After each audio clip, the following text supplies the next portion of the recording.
Serait-ce la première vidéo de la chaîne? Je crois que oui.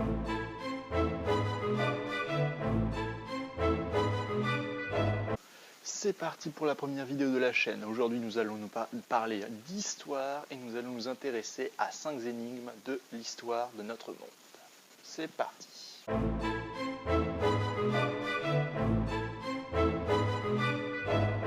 Le vase de Soissons, le célèbre grand vase que tout le monde connaît de par les livres d'histoire de primaire. Commençons par le commencement. Nous sommes du 5e siècle, au début du Moyen-Âge. À cette époque, l'Empire romain d'Occident est à l'agonie. Il perd de plus en plus d'influence dans les différents territoires qu'il a occupés par le passé, notamment en Gaule. La Gaule se retrouve sous la coupe de plusieurs tribus barbares, dont les principaux royaumes sont le royaume des Francs, le royaume de Syagrius, le royaume des Visigoths, le royaume des Burgondes et le royaume des Alamans. Petit à petit, le royaume des Francs, guidé par leur chef Clovis, va s'imposer dans une partie de la Gaule et va soumettre une partie de ses royaumes. Il va d'abord s'attaquer au royaume de Syagrius. Cela correspond à peu près au dernier bastion romain qui se trouve en Gaule. Donc il réussit avec ses armées de s'emparer de Soissons, qui était la capitale de ce royaume à l'époque. Donc il y a une tradition franque qui veut que le butin qu'ils ont amassé durant cette campagne soit partagé au tirage au sort entre le chef et ses soldats. Donc jusque-là, tout va bien. Sauf qu'il va y avoir un problème. Il va y avoir parmi tout ce butin un vase qui appartient à l'évêque de Soissons. On le connaît aujourd'hui sous le nom de l'évêque Rémi. Donc c'est celui qui va baptiser Clovis lors de sa conversion au christianisme. Mais bon, on n'en est pas encore là. Donc Clovis va se lier d'amitié avec cet évêque et aimerait bien lui rendre du coup ce vase. Donc il dit à ses hommes, lors du partage du butin, voilà, je veux ce vase. Sauf ce qui est contraire à la règle franque que j'ai énoncée avant. Donc un soldat va s'énerver, et pour éviter que ce vase ne tombe aux mains de l'église, eh bien il préfère le briser. Donc Clovis, pour l'instant, il ne dit rien. Cependant, un an plus tard, lors d'une revue militaire, il se retrouve face à cet homme qui avait détruit ce vase. Il lui dit que ses armes ne sont pas propres. Donc il va jeter ces mêmes armes par terre. Donc le soldat va se baisser pour les ramasser. Et puis, Clovis, de sa hache, il va trancher la tête de ce soldat, en lui disant « Souviens-toi du vase de Soissons ». Pourquoi je vous raconte cette histoire? Pour la simple et bonne raison qu'on ne sait pas si cet épisode a eu lieu, si cet épisode est réel ou si cet épisode est fictif. Le seul témoignage qu'on possède à l'heure actuelle sur cet épisode, c'est celui de Grégoire de Tours, un autre évêque. Il a écrit une œuvre, mais il l'a écrit un siècle plus tard après les événements. C'est un peu loin. Et ce texte est court et imprécis, sachant que ce texte ne parle en aucun cas de l'église ou d'un vase qui a été perdu. Mais on sait une chose, c'est que les personnes qui ont voulu écrire cette histoire ont voulu que Clovis soit reconnu comme un souverain, celui qui a le droit de vie et de mort sur ses soldats et qui impose ainsi sa supériorité.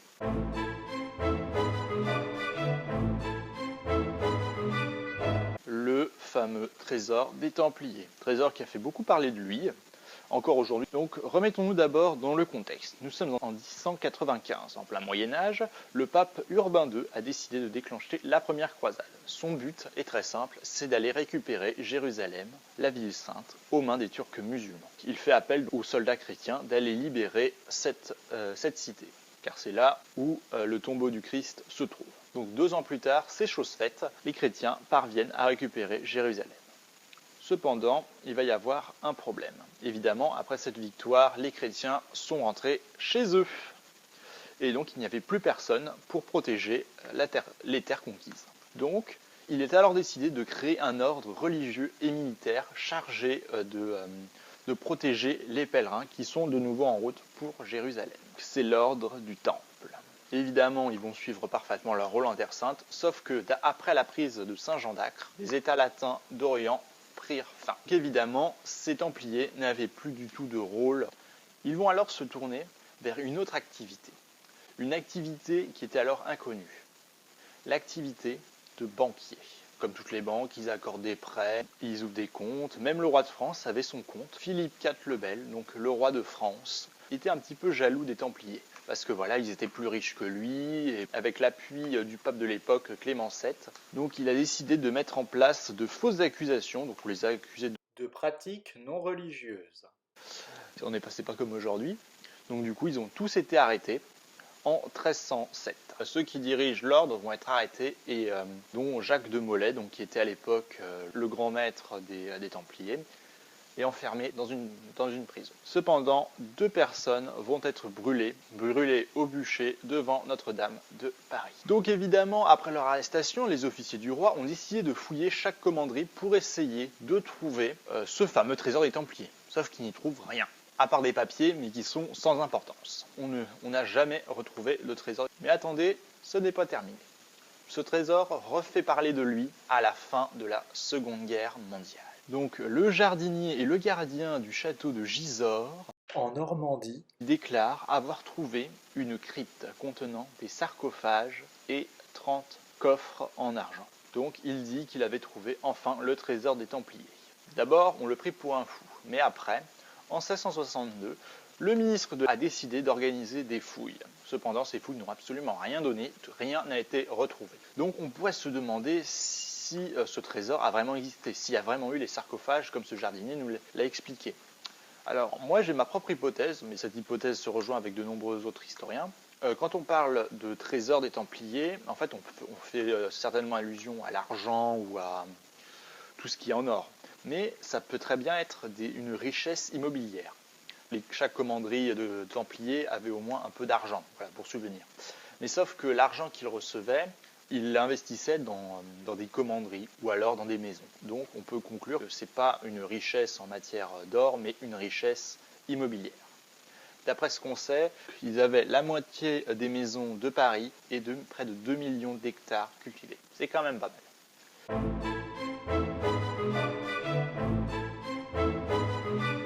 Le masque de fer.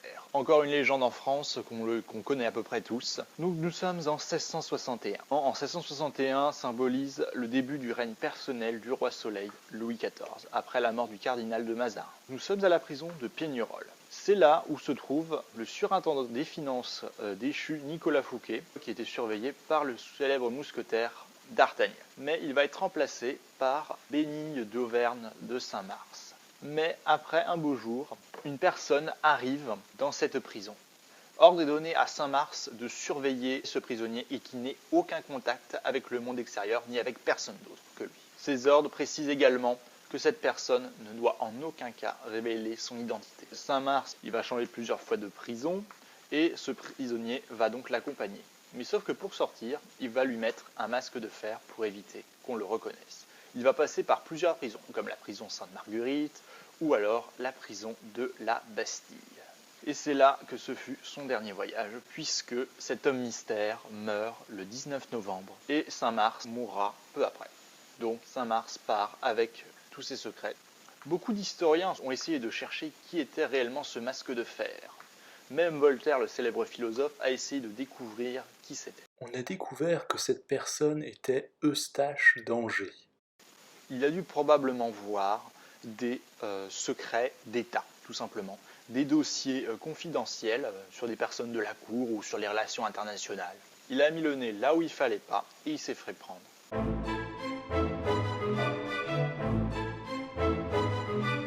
Nous continuons ce tour des énigmes par la bête du Govaudan. Non, raté, c'est la bête du Gévaudan. Nous nous trouvons dans le département de Lozère.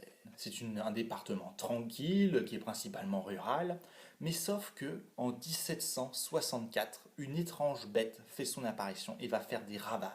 Il va tuer des personnes, des animaux. Les rares survivants qui ont pu l'apercevoir, ils le décrivent comme un animal qui ressemble à un loup avec de grandes pattes et une queue touffue. Il possédait une mâchoire puissante. Les cadavres qui ont été découverts témoignent de son extrême sauvagerie. Les autorités vont alors se mettre à chercher cette créature et essayer de la capturer pour l'empêcher de faire d'autres ravages.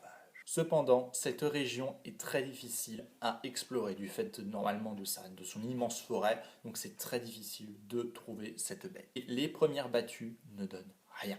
D'après ce qu'on dit, la bête résisterait aux coups de fusil et même aux coups de fourche. cette bête continue de ravager ses troupeaux, qui vivent dans des fermes isolées, loin de la ville.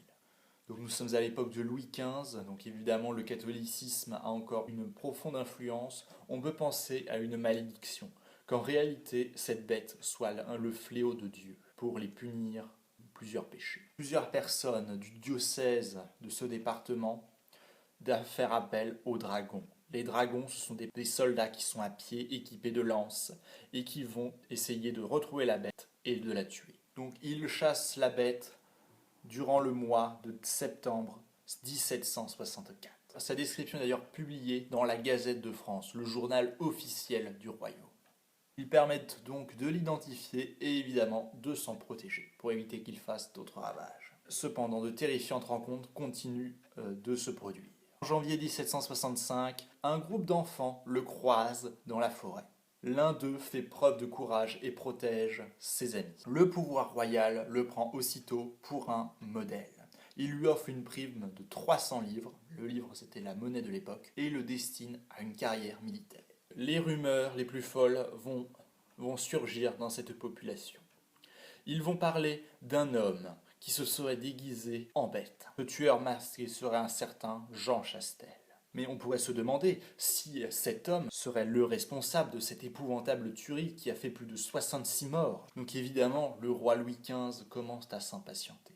Il va faire appel à son porte-arquebuse, François-Antoine de Beauterne. Bon, c'est très simple, un porte-arquebuse, c'est la personne qui porte le fusil du roi. Mais bon, à l'époque, c'était un grand privilège. C'est chose faite. Antoine de Beauterne réussit à capturer une bête, l'empaille, et le montre à la cour de Louis XV. Donc pour les autorités, c'est chose classée. Cependant, les agressions se répètent une fois de plus. Et la région ne peut plus donc compter sur le pouvoir royal et doit donc se débrouiller seule. Par contre, en juin 1767, Jean Chastel, celui qui est accusé de s'être déguisé, tue un loup. À partir de cette date, plus aucune agression par cette bête. Cependant, même si ce calme est revenu, est-ce que la bête était-elle bien le loup tué? Est-ce un animal sauvage ou un animal dressé pour l'attaque? On pourrait penser à un chien, un gros chien quand même. Est-ce que c'est une seule bête ou est-ce que c'est littéralement une meute? Finalement, on ne saura jamais.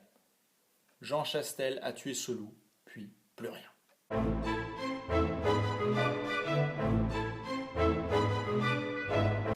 Nous allons terminer ces énigmes par la mort de Napoléon Bonaparte, le grand général qui deviendra empereur. Comme vous le savez, Napoléon Bonaparte est né en Corse en 1769. Il devient général lors de la Révolution française et il va rapidement gravir les échelons. Il va faire le coup d'État du 18 Brumaire, le 9 novembre 1799.